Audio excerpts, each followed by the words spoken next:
If this tractor doesn't start, the harvest is gone. A homeless veteran kneels beside it, sleeves rolled up, hands steady.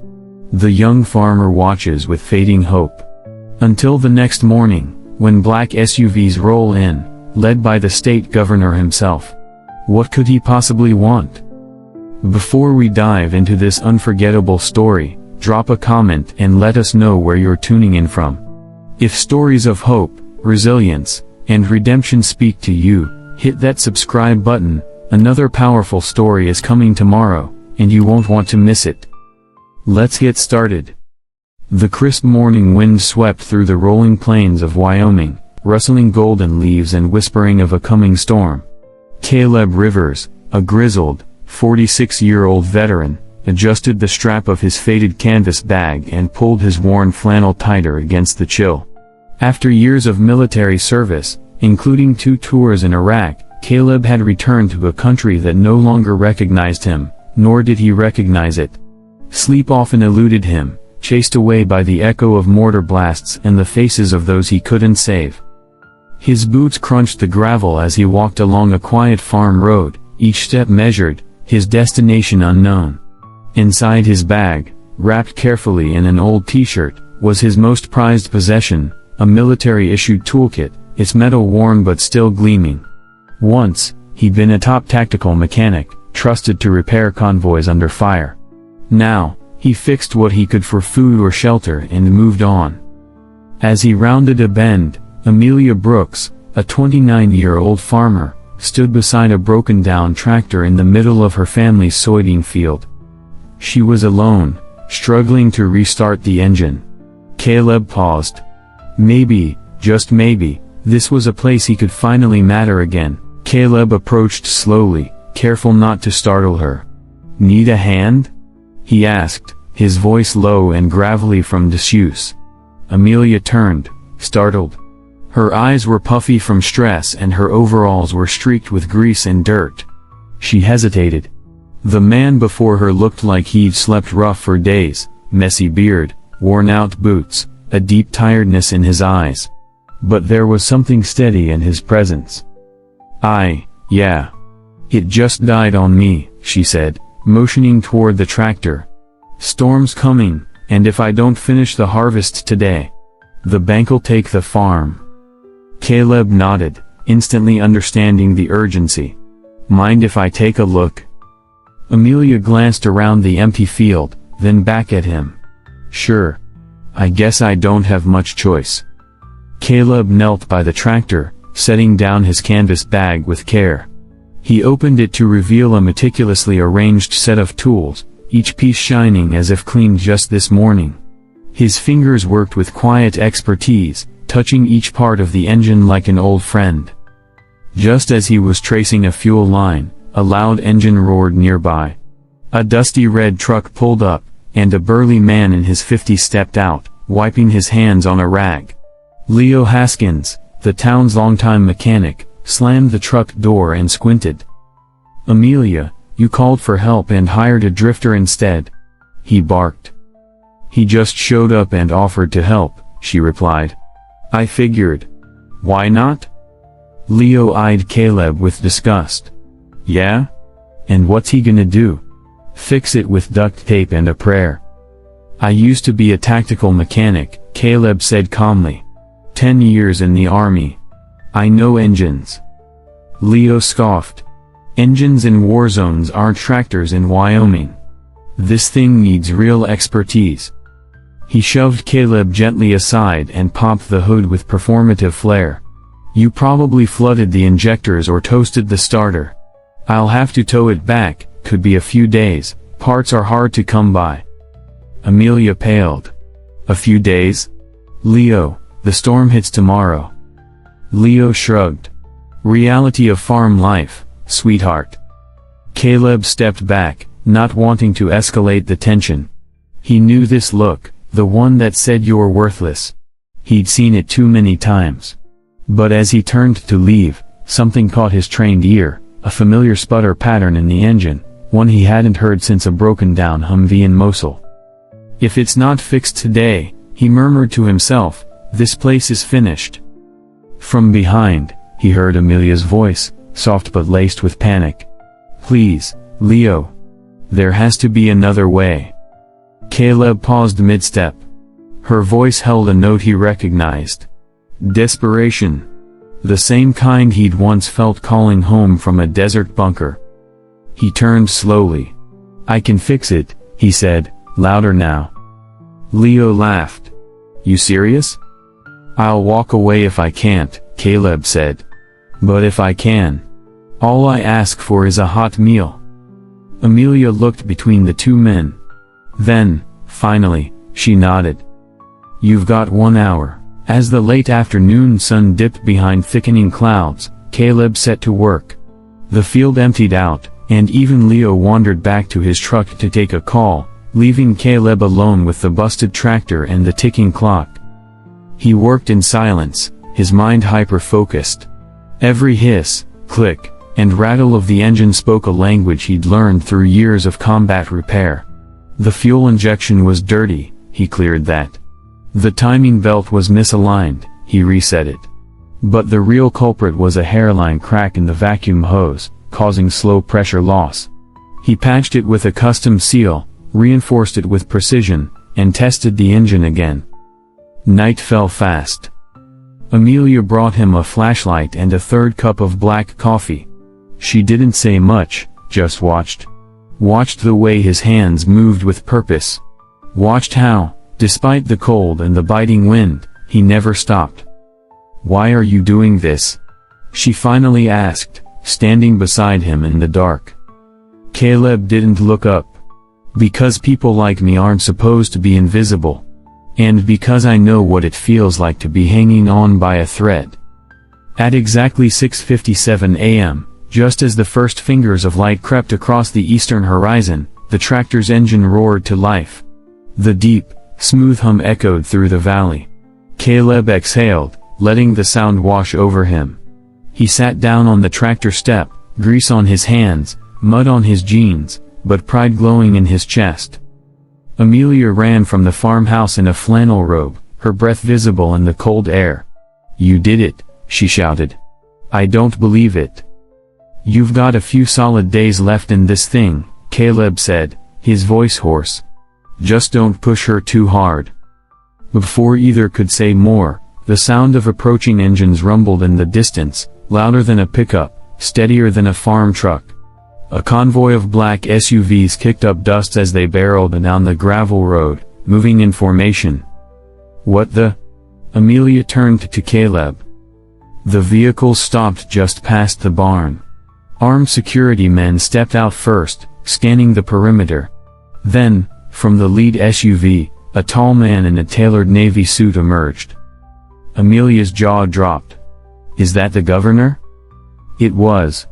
Governor Thomas Whitaker stepped onto the muddy field, flanked by aides. Cameras and reporters spilled out behind him. "I'm looking for a man named Caleb Rivers," the governor called out. Caleb stiffened. No one had spoken his full name in years. A familiar voice from the crowd broke in. It was Tommy, Amelia's elderly neighbor, limping toward the group. "That's him. I made the call last night." His story needed to be heard. Governor Whitaker approached and extended his hand. "Sergeant Caleb Rivers. I've heard your name from Colonel Hunt, he's been trying to find you for years." Amelia's breath caught in her throat.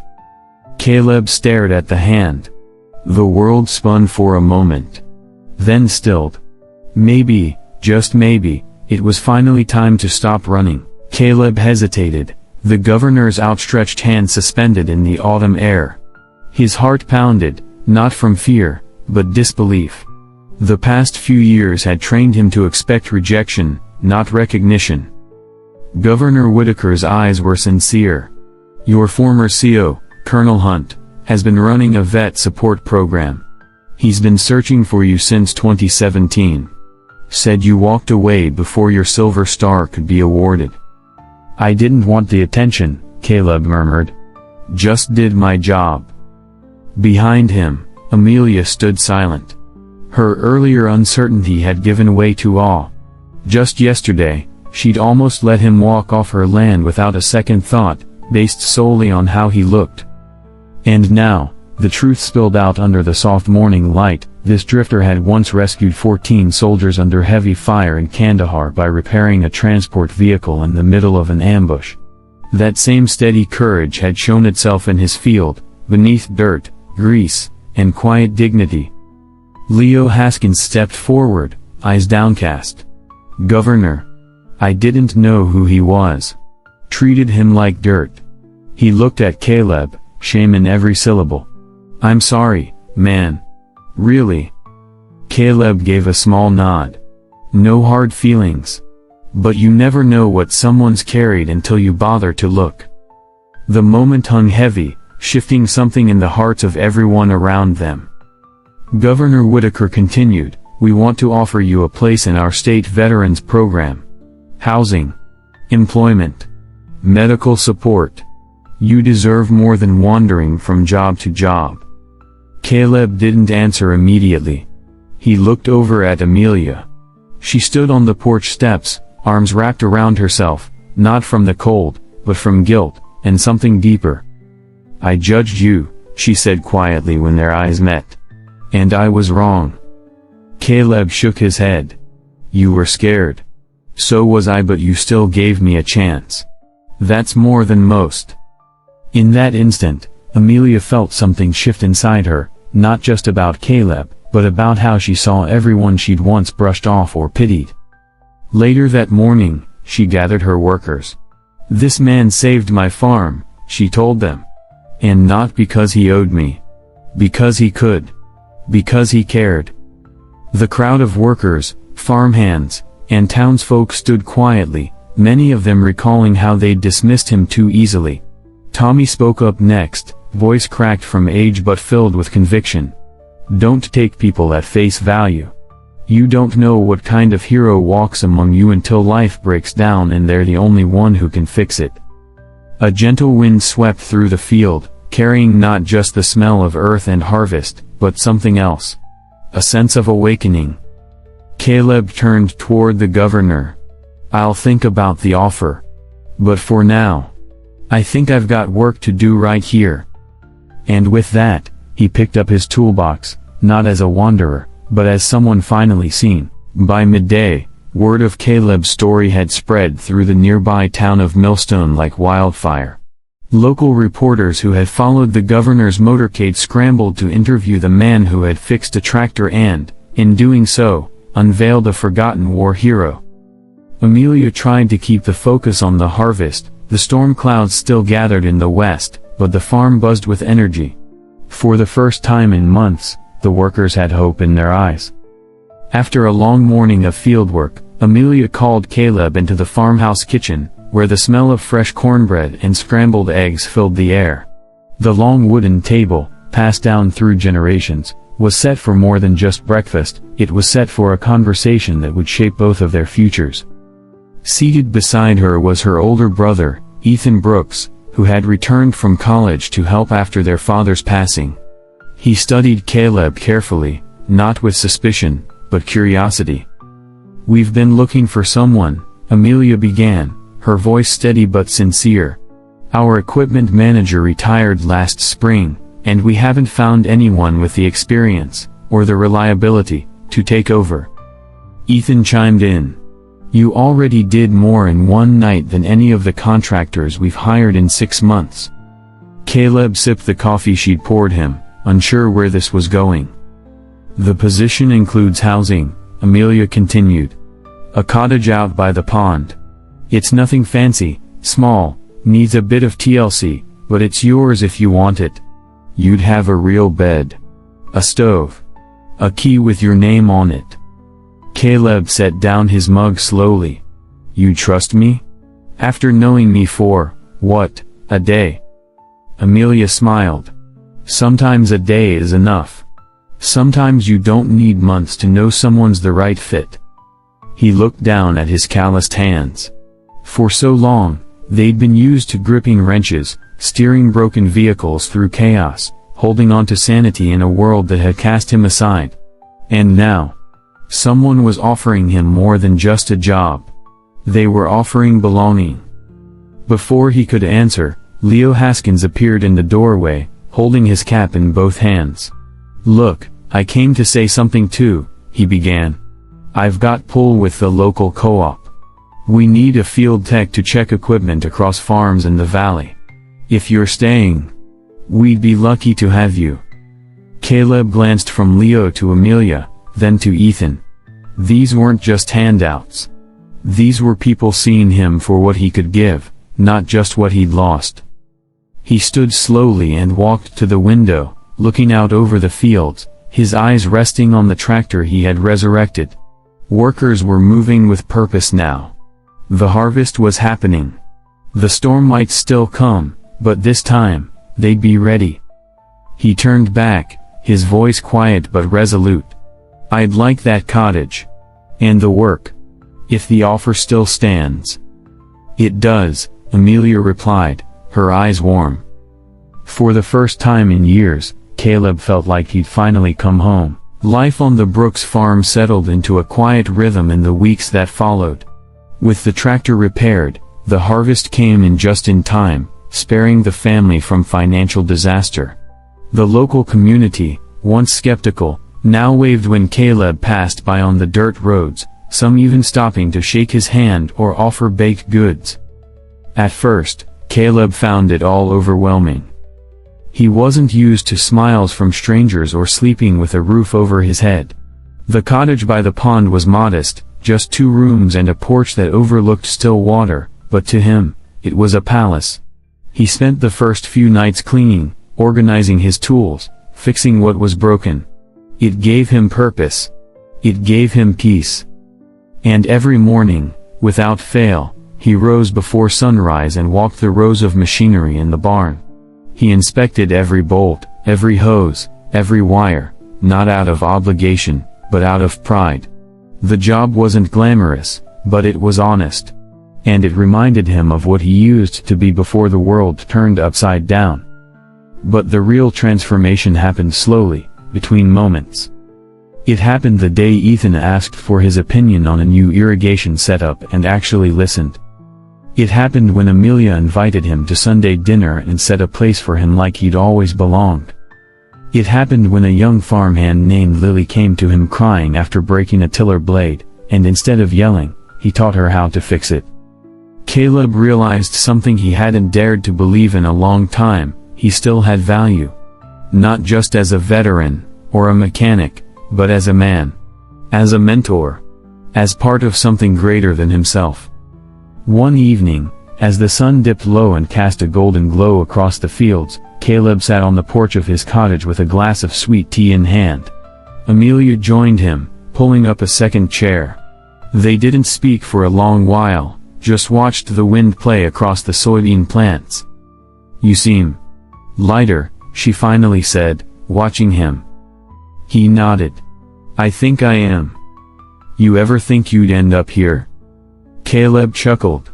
"Not in a million years. I figured I'd die on the road somewhere. Just disappear." Amelia looked at him carefully. "Well, you didn't. You showed up. You stayed. And you made a difference." Caleb looked out across the farm again, eyes glistening with quiet gratitude. "This place didn't just need me," he said softly. "Turns out, I needed it too." In that simple moment, under the Wyoming sky, Caleb understood something profound: healing didn't always happen in hospitals or therapy rooms. Sometimes, it happened one bolt at a time. One kind gesture at a time. One day at a time. He was no longer drifting. He was rebuilding his life, his trust, and his place in the world. The first snow came early that year, dusting the fields with a quiet blanket of white. From the porch of his cottage, Caleb watched flurries drift across the frozen pond, a hot mug of coffee cradled in his weathered hands. A few months ago, he would have been walking through this storm, coat zipped tight, shoulders hunched against the wind, looking for shelter under a highway overpass. But now, he sat wrapped in a wool blanket that Amelia had left on his porch swing, with the distant hum of a working tractor somewhere in the field, the same one he'd brought back to life. The town of Millstone had embraced him in a way he never expected. At first, it was cautious, polite nods, occasional offers of lunch. But after the governor's visit and the press coverage that followed, something changed. They no longer saw him as a nameless drifter. They saw a man who fixed what others said was broken.